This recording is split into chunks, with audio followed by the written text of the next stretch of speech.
Hi, how Hello. are you? I'm great. It's very good to see you. I can't believe it's been, almost a year, more than a year that I last saw you. When did you move to Yeah, Montreal?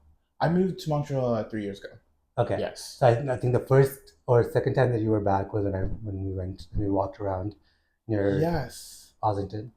That had to be like last year. That No. was Yeah. maybe last year. Like around April. Yeah. Yeah, yeah, yeah. Okay, Yes. yes. But it was very insightful because I felt very much just like we connected. It was a moment. I really liked kind of your worldview. Hmm. But more importantly, I already knew everything because we had kind of worked together Hmm. before. Obviously, I know you. The people don't know who you are. Who are you? Yeah, my name is Jega Delisca. I'm a Mm-hmm. portrait Mm-hmm. artist. I usually paint men. Um, and I've also done a lot of community work Yeah, for like almost 10 years. yeah. And yeah. The community work is really the cool part because you were really nice to invite me to come and work with some of your students, which I absolutely love. Like nothing has made me happier. Like you know how people keep things. I'm someone that like actively purges from my Google Drive, but those like presentations I never purged. Like actually was like these are like mementos of that moment. But it Mm, was so nice. It was so unique to work with Scarborough Arts and kind of see what you were doing there, which I think is really important because I feel like the work was so impactful. And seeing mm. where all of them are now, because all of Yeah. them follow me and like I see their work now, it's a completely different ball game, which I Yeah. absolutely love. Like I love that. But I think that that's just the impact that you've like left them, which is really nice, Yeah, no, right? I'm so glad that you still. I do the same thing. I can't really delete those videos. I'm just looking at it, even No. though like I don't like Star Arts anymore. But that was my event, my thing that I planned, and I'm Yeah, grateful for the connections I've made in my youth. I'm still very connected to. yeah. Um, and yeah, it was awesome. No, I absolutely loved it. No, but I feel like you know what, as an artist too, you kind of gave yourself that space to kind of be engaged with the community in a different Mm, way. I think a lot of your work speaks to community. It at least for me personally, that's my interpretation of it. And then we also have a different understanding now that I've like managed to like read your blog and kind of talk a mm, little bit about this with you.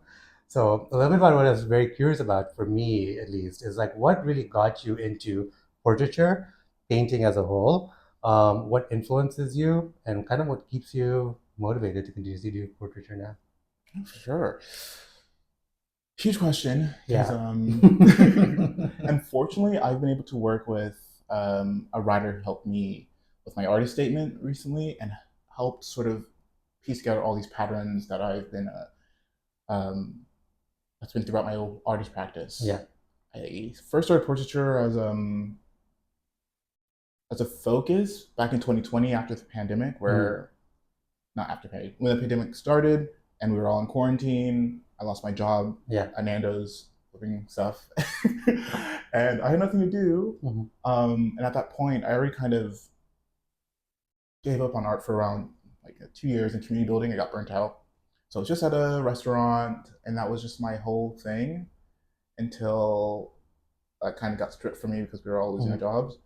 Um, and I was just at home Hmm. and not able to see and interact with the people that I love and engage with, and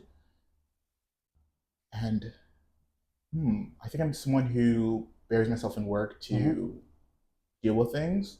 So it's not like I was seeing my friends Yeah. on a regular, but there was something about not being able to do work Yeah. that I was like, okay, I actually have to make something. I have to be productive in this, and I got to make my work. Uh, my friends, my peers, the faces of people that I'm Yeah. not seeing regularly, and Yeah. I was painting them daily and just pumping them out. And somehow that kind of got me into a residency, and a whole bunch of things started happening. Hmm. Um, and yeah, I think that just really the loneliness factor and just Hmm. the me needing to be busy with my hands Hmm. got me into portraiture as a focus. Hmm. Um, and I'll say that I did some work previously as a community artist uh, with Carefree Black Boy Project. Yeah. And that was an awesome sort of collaborative piece that I did with four other amazing people. And we went around Toronto taking portraits Hmm. of black men, Yeah. asking like really intimate Questions. questions, and they would just tell us everything. Like it was Yeah. awesome. I really liked that element of it because I feel like for me, one thing as black men, I feel like you are putting black men in a very vulnerable position, Mm, and asking them to very like some of the questions seemed very like things that maybe they're not necessarily ready to talk about, but they seem very ready to talk about it mm, with you, which is really cool. But I also feel like getting black men to expose themselves in that way, I think it's really key because I feel like an element of it is really healing, right? yeah. I don't think a lot of times black men get that opportunity to talk with that not just sincerity, but with that intimacy, right? Mm, And so that's kind of what it is. And I also see that in your portraiture too, because I think it's the way you're also painting some mm, of your friends, right? And I feel like it's almost like you're trying to get, it's almost like you're asking them or telling them it's okay to be vulnerable in this moment, because some of the poses are very vulnerable mm, for me, or at least from my perspective. And so that's kind of one of the things that I think is really powerful about what I saw in your portrait work. Yeah, mm. yeah, yeah. Yeah, when I do these portraits and I invite people over, well, sometimes they're just for the moment photos I've taken a while back, and I see it on my like showcase on my Yeah. photos. I'm like, oh, okay, I want to revisit that moment, sit with it, Yeah. and those are great. I love doing those. But more and more recently, I've just been trying to invite more people into my Hmm. space, and particularly people I don't understand. Like I am Hmm. so awkward around men. Or well, previously, I think I had a Yeah. lot of insecurities, Yeah. and I just could not seem to understand. And men. Yeah, I just found them so confusing, and it's so wild because the people I paint, Yeah. and it's not like I'm really good at asking questions or anything. Yeah. I think there's something about saying, "Hey, we're spend 4 hours together. I'm going to try to paint you." Yeah. That kind of just sets the stage for people to share everything. Yeah. And I'm always so surprised at how much they do.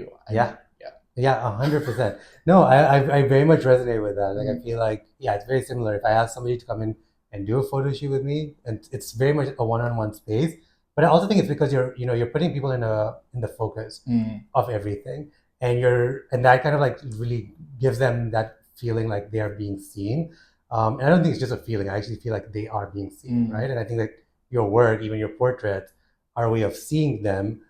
Maybe it's your interpretation of them, but I also think you're giving them a reflection in a mirror back at themselves, right? mm. Which I think is really like really cool, like and very powerful in some ways. Yeah, Yeah. yeah. Yeah. Do you feel like now that you've actually been doing this for some time, your relationship to men as a whole has changed? Like, are you in a different headspace? Do you still use your work to kind of process even those gaps that are still there now? For sure. Yeah, I what's painting and art has always been my starting point with men. yeah. Um, I got to be in my most like intimate romantic relationships through my love of painting Hmm. with other artists, Yeah. and without it, for some reason, I just can't seem to be human. Like Yeah. I get feral. I get like I just start casting all these different ideas Yeah. of who they should be, and like I'm not that person. I don't know what happens. And maybe it's because of the context we meet, whether it's dating Yeah. apps or whatever, Yeah. where I'm like trying to find someone to solve, well, in my mind, Yeah. for me, to solve an issue, or like, hey, I need some, I just start to like put all these things on them. It's a normal. I feel like Yeah, that's a very human way to go into it it. I don't think is. that there's nothing abnormal about it at all, The only thing that right? changes for me Yeah. was the like painting these people. Yeah. Suddenly the infatuation stopped where I'm like, Right. oh, I've been looking at your face for like 4 hours. Yeah. I see so many things I didn't appreciate before. Yeah. And I just start to realize, oh yeah, that's a human. Like that's a whole nother being in front of me with experiences and Right. love. And I'm like, whoa. Yeah. Because Yeah. I feel like at that point also it's kind of broken down a little bit of that barrier, right? Like, Mm, and I think it's not that the fantasy has died. I think that the fantasy has sort of has stopped being a fantasy. You mm, actually are acknowledging that this is a living human being, not something that I've like this in your. You've painted one thing in your mind, another thing you have painted in your reality, and I think when you're painting in your reality, you're manifesting them into your reality, maybe in some mm, ways, right? Because you're bringing that element of like, no, these are the actual features of this person. This is who this person is. They're talking to me, and it's not that hard to talk to them, or they're very relatable in a certain way, right? And I think that that is so. It's very impressive, like to be mm. able to like kind of bring that processing and kind of into the practice. Is super key. Yeah, Yeah. yeah. No, hearing you say that, yeah, when you're painting someone, and maybe I'm a traditional painter with Hmm. gouache, there's something about when you like actually put a paintbrush to paper or Hmm. a canvas where you are instantly met with reality. Like Yeah. you're met with the reality of your skill set and how much you can actually do Do. something. You're like, okay, this is this beautiful image I have in my head Yeah. will never transfer this way. Yeah. It's constantly starting to become a conversation. Each stroke changes the other one, and you're like, okay, now it's more you're dealing with reality in a Hmm. very intimate way. Um, and I've finally gotten to a place where I've been letting go more about trying to capture their likeness. Like I'm Yeah. like, I'm seeing something, my Hmm. hands are seeing something, and I kind of want to see what my hands are seeing. Yeah. And I feel like because my hands are so much closer to reality, I'm seeing something more real. You know, like You are. so Yeah. yeah. No, I really love that, and I really feel like it's absolutely that element of it where, yeah, like I think we talked a little bit about how your brain is almost rewired when you're doing something that's a little bit more tactile. But I think when you are actually like working with your hands or you're doing something with your hands, your brain thinks in a very different way, and I think it Mm-hmm. looks at the world in a very different way. Mm-hmm. Especially when you're trying to manifest what you're seeing, right? Like that's it's one thing. If you had an idea in your brain and then you just brought that into reality, I think it's a little bit of a different process. But when somebody is there, I think that's completely different as well, right? Mm-hmm. When it comes to your challenges right now, working as and building portraits and getting inspiration, what are some of the challenges you're currently facing? Hmm. There is I think the trust Hmm. where the men who give me their whole stories Yeah, that I don't expect. yeah, I'm suddenly like, wait a minute, I don't want to reveal anything. You know, like yeah, I earned this through our conversation, yeah. and you share this with me. And like, so my challenge now becomes, what do I share? Hmm. And I've been really pushing, like, diversing, like, distancing myself from realism, Yeah, just so I can give more space for that person's humanity to just like be murky. They know what happened. I know what right, happened, right. and the abstractness of the whole thing is like Yeah. what other people can start to oppress Hmm. upon, their own ideas or Hmm. whatever. So yeah, dealing with someone else's reality and like being tender with that, that's like I'm like, oh yeah, you've given me something here. Yeah. I'm gonna do right by that. That's really important, I think, when, I mean, it's something that I feel like maybe other people also, will sort of struggle with as artists is that how much of that experience of what you experience in the real world do you actually like bring into this, right? Yeah. Because some of the experience sometimes, especially when you're painting at such an intimate level, or when you're painting from a referential standpoint, when it's like you bringing your actual life into this, there has to be almost like boundaries or some sort of like barrier to say, this is how much I actually like talk about it, or this is how much I don't talk about it. Do you actually like do that kind of an assessment in your brain? You're just like, Yes. do I actually figure this out? Yeah. Okay. Honestly, one of my biggest fears are like I feel like visual artists have Mm, uh, a great space in the creative internet space right now because they yeah, get to not constantly have their face at the forefront. Like yeah, people get to critique their work visually, right. as opposed to artists or like music artists where we want to know everything about the Hmm. stories and their Every lives. the backstory. They get no respect, um, and they get that fame component too, which Yeah. I hope I never get anything to like anything near that. And all the artists I love, like I really appreciate the things they do, and I Hmm. don't think I would ever really walk up to them like unprovoked if Hmm. just trying to like, hey, please sign something for me. Yeah. There's a boundary that's provided, and I've been trying to do that more on my Instagram, where I want to talk like I journal a lot, Yeah. and I visually journal a lot too. I like painting moments from my life, and I've been trying to have some like my brother's wedding was recently. It was like about a couple weeks ago. Yeah. And I posted some images about it, but I also posted paintings, like abstract Yeah. paintings. I kind of like I'm giving some distance. I'm like, okay, Hmm. you don't need to see Hmm. everything. Like it's this is my moment. This is your moment. But I think that's interesting too, because I think I personally like I also I was thinking about this a lot recently, Mm, and I was like, you know what? Like, I don't feel there. So much of us is already out there, and sometimes when you're creating, or even when I'm creating, I guess at the same time, a lot of me is already in the work, mm, and it already feels like the most exposed form of me. right? Whether that's kind of like exposing my talent in something, or it's exposing my ideas or my thoughts, right? And sometimes it just feels like it's already out there. Now, if you knew everything else about me, you would actually discover it's almost the same thing, right? Because I feel like sometimes that's also what art is really sometimes our manifestation of our inner selves, a little bit more exposed, right? And so I don't actually like. I was thinking about like, do I actually have to like rein it in and stop and not think about putting any of this out there? And then at the same time, I'm like, but also, do I care? Because I understand like it being something that's very, very intimate, right? Like I don't think I'd ever like I would never put up an intimate conversation maybe that you've had with someone naturally. I also think like people also equally there are people in my lives who want to kind of be exposed in this way, right? Yeah. So I think that balance I think is really key to find. But it's something that I really recognized even when I read kind of your blog entry and kind of talked a little bit about it with you, is that there is some element of that is in your work that's very just exposed and that's very deep to you and is very intimate to you, right? Do you feel at this point that you would stop continuing to work in this way, or would you actually like grow further, kind of talking more and more at depth about your experience? It's a good question. Because now that you've had this real, I feel like when I read the blog, it was almost like you had reached a realization. This is who you are. This is what I've actually been doing with my work. Yeah. And so now it's like, okay, now you've been confronted with it. Does it change what you're going to do with it? Hmm. Hmm. I don't think so. Like the art, like why do portraits? The Yeah. why of my work is still very much there. Yeah. Like I have five older brothers. Yeah.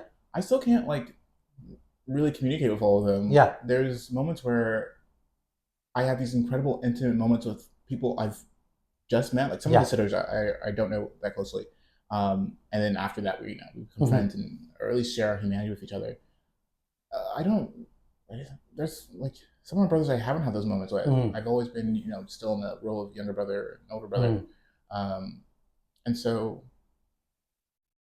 and more than that, I'm thinking about all the men in my family or my family generally. Like I'm not sure how well I know them. Yeah. And now I have like all these nibblings. Almost I don't know like 14 at this point. It's a big Oh wow, family. yeah, that's a big. Oh my god, that's a lot. That's impressive. It's a lot. And I'm thinking like, oh my gosh, I'm going to be a man in their life, like Yeah.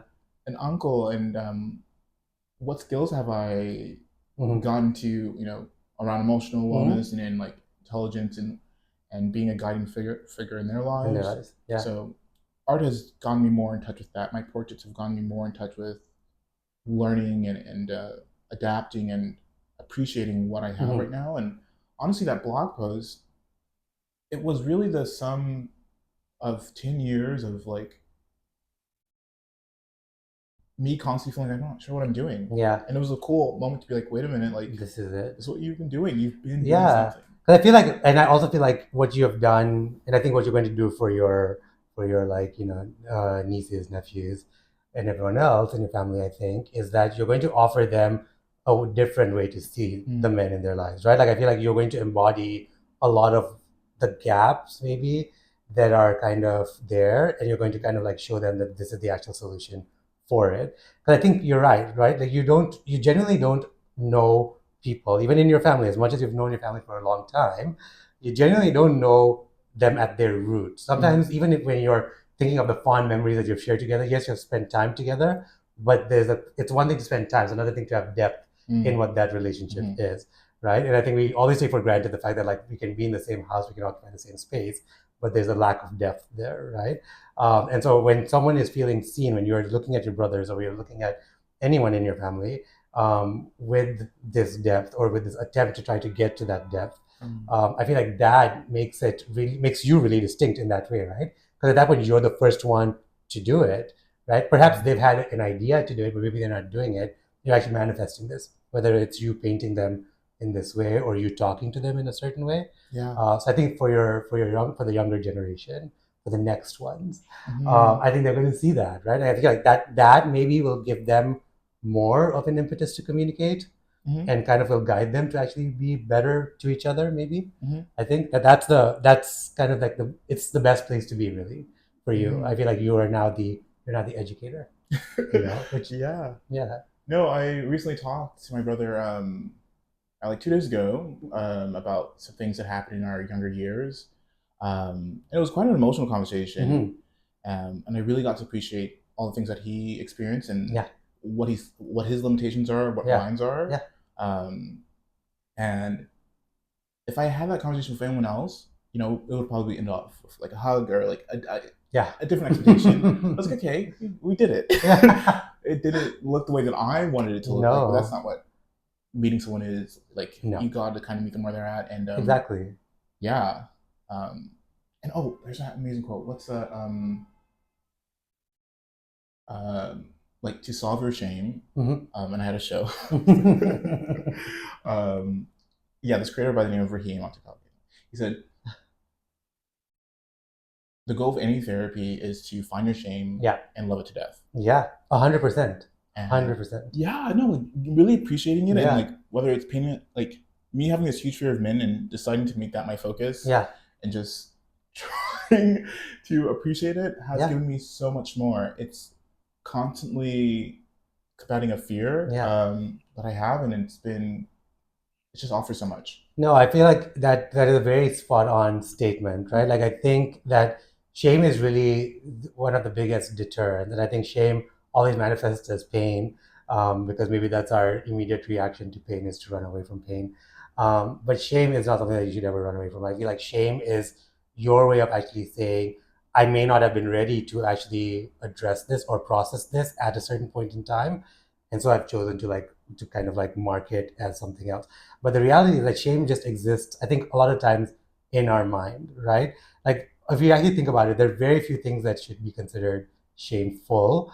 One of those things is when it comes to relationships, it's not something that you should ever feel shame about. Mm, There shouldn't be a shame about who you are mm, as a person existing in this world, or shame of what you represent, or what your desires mm, are, or what you want.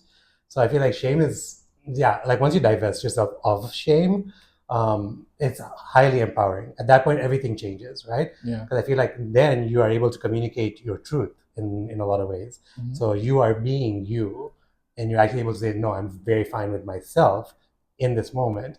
You, on the other hand, who maybe are feeling ashamed of Mm-hmm. me, are probably not ready to accept me, right? Like I think Mm-hmm. that maybe is kind of where it ends up, which I feel like is a better place to be because then you can keep operating at your truth, which I think is key. Yeah. Yeah, There's something that I've learned uh, about shame through my community work, yeah, um, especially community artwork.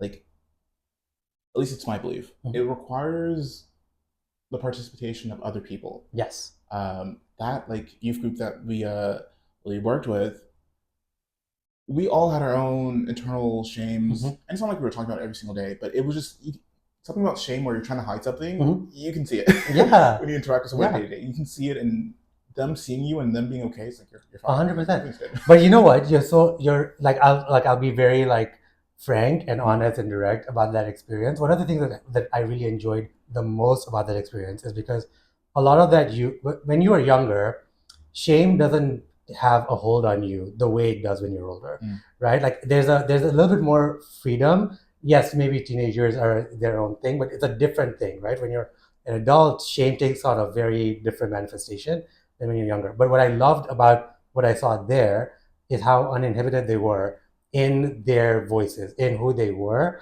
and in what they were telling us, right? And even though maybe in their mind the execution wasn't perfect, or it's just kind of not to the best of their ability, I felt like you are genuinely like very in a very free state to do this, and that was really encouraging because it made me feel like, why did we forget this the older that we got, right? mm-hmm, Like I was like, why have I now like suddenly gone back when in my youth it would have not been an issue to have been this way, right? uh, And I think that was what was really liberating about the experience, like and being around them and their energy, and then even seeing where they are today, and what they're talking about today.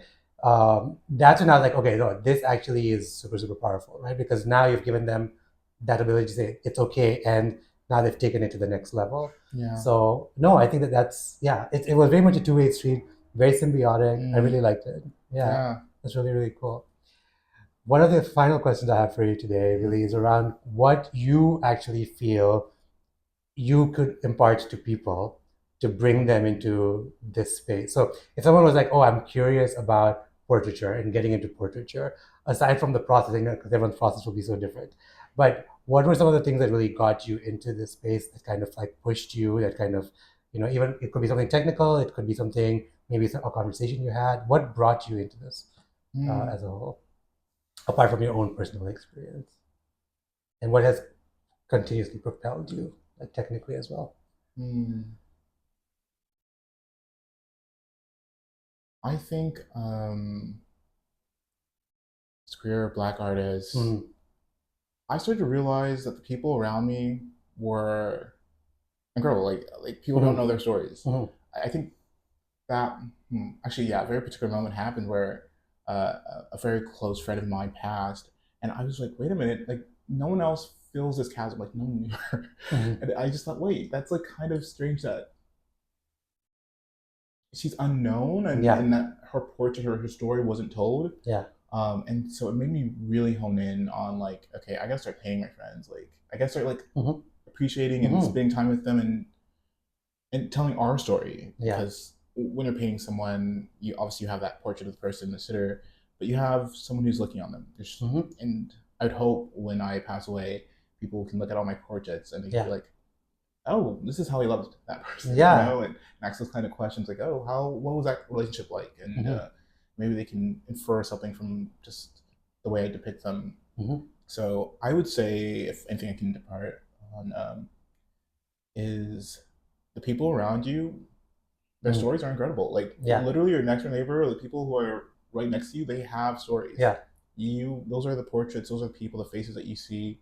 That you Mm-hmm. can really give light to, and it doesn't have to be um, a very fixed idea. Like especially if you're a minority or something where the standard does not appeal to you, just Yeah. do not fade it. Do not start from there. Start from your center. Start from the people who Who are poured around into you? you, Mm-hmm. and reflect that. Reflect your own stories and narratives, and it really, Yeah. when you start with that, you start off with an understanding, a foundation that's solid. I absolutely love that. And I feel like I honestly, and I can't, I'm probably going to be like canceled in some capacity for saying this, but I feel like it only takes a minority to make a statement like this. And Mm, I'll tell you why. The sense of community that exists within people, whether you're an immigrant family or a minority, that just exists in this space, it's a very different sense of community, right? Like, mm, and I think people always take for granted what that word means because people are like, oh no, we live in, for example, in Canada, everyone's a community. I'm like, it's not the same, right? There are feelings of otherness that you will feel when you are not in those spaces that are your immediate home or your immediate, maybe even the apartment building that you grew up in or the mm, house or complex that you grew up in. Those things, that feeling of otherness always will exist. And when you are around people, the people that are your people, it's a very different feeling. There isn't this feeling of like, in talking about shame, there isn't a feeling of shame. There isn't a feeling of like, I need to be someone mm, else, mm. right? It's me. This is me. And these are the people that love me and I love them back. And it's very unconditional. And I feel very seen and appreciated. And I think it takes, people coming out of that. Like if you did not have that, then you genuinely would understand, right?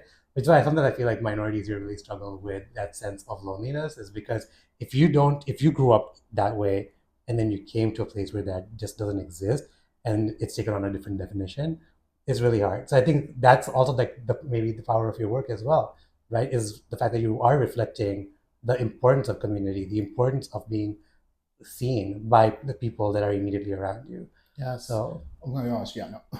I have to see on that point because like working in community and of course as a community artist, but my goals were to like for mhm, mental wellness or just general well-being. yeah, Something that's so great about the arts mhm. when it comes to marginalized communities or other communities is that our standard, of course, serves the majority of people who are not us, and a lot of judgment can be cast on um, especially like in my last work, my last workplace where I was like, hey, we're doing well. Like Yeah, I know these people. I yeah, grew up here. I yeah, know these stories. They're doing yeah, well. We can just let them. yeah, dude.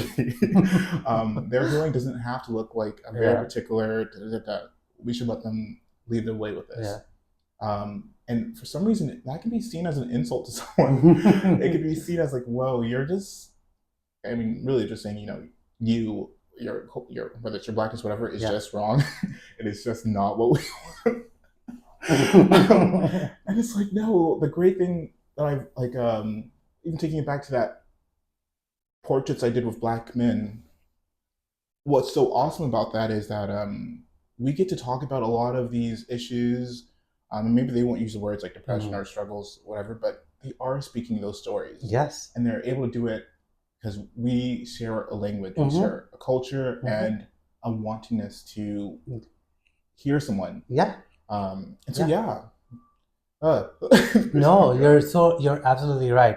And I think that is it is very much an unsaid thing because people will not understand why it's manifesting in different forms, like whether it's anger or it's indifference, but it's not actually, the root cause of it is this lack of feeling seen, Mm, right?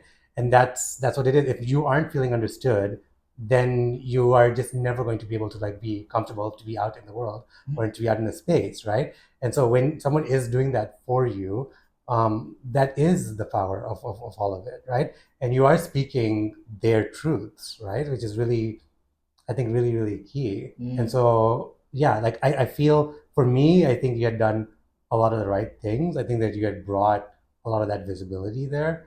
I think you are still bringing a lot of that visibility in your work. So I think that is the key. Yeah, no, I was talking about this with my therapist not too long ago, and it's very funny because it's rare to have a therapist talk to you and then reference another patient.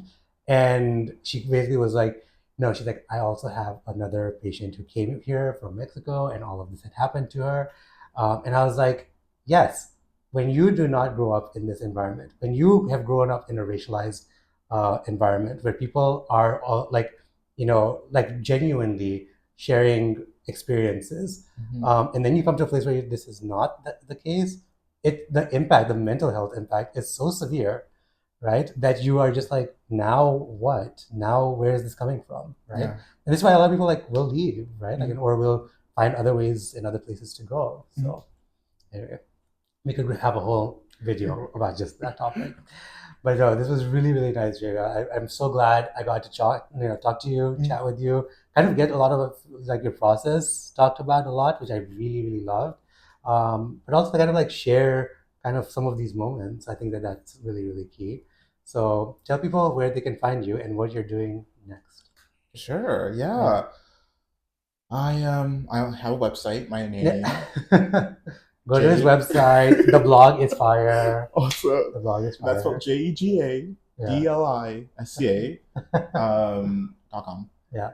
I have a Instagram. That's Yeah. JegaSdeli. Yep. You can see all the things I'm doing currently. Yeah. I'm currently doing some back of the scenes work with a gallery at Concordia. Hmm. And I'm developing my artist practice a little bit more. Yeah. I'm gonna work with models soon. I mean, you should talk a little bit about the fact that like you have these like meetups in your house with to show Oh your work. yeah, yes, Talk about this. yes. Talk I about this. love apartment shows. Yeah. I Yeah, back to the previous point because literally, why wouldn't we have an apartment show? Because some of these galleries don't provide food.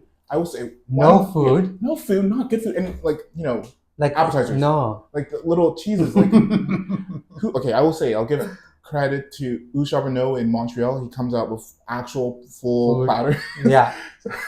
um, and he You have represents a lot of to. black artists here. Yes, yes, because he knows, He he knows. knows.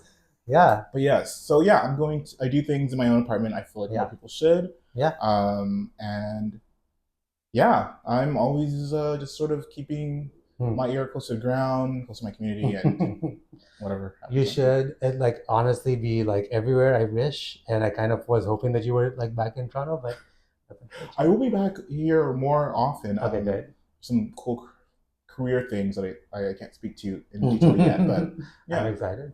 Thank you so much. What a pleasure. I really love this. Thank you. Thank you so much. Oh, really